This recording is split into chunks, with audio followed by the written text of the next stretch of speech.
დამასკოს საფონდო ბირჟა 6 თვის შემდეგ კვლავ განაახლა მუშაობა. ვაჭრობა გასული წლის დეკემბრიდან შეჩერებული იყო მას შემდეგ, რაც ყველასთვის მოულოდნელი აჯანყების შედეგად პრეზიდენტ ბაშარ ალ-ასადის რეჟიმი დაემხო. თუმცა სირიის ახალი მთავრობა 14 წლიანი სამოქალაქო ომის შემდეგ ცდილობს აღადგინოს და გააძლიეროს ქვეყნის დანგრეული ეკონომიკა.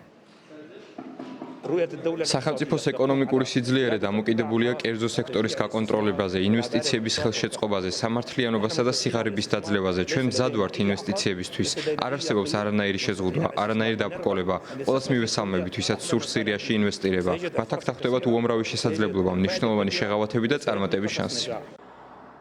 საფონდო ბირჟა იმ დროს იხსნება, როდესაც სირიაზე დაწესებული ფინანსური შეზღუდვები ნელ-ნელა მსუბუქდება. შეერთებული შტატების პრეზიდენტი დონალდ ტრამპი პირველი იყო, ვინც მაისში ერ-რიადში ვიზიტის დროს სირიის წინააღმდეგ დაწესებული სანქციების მოხსნის შესახებ განაცხადა.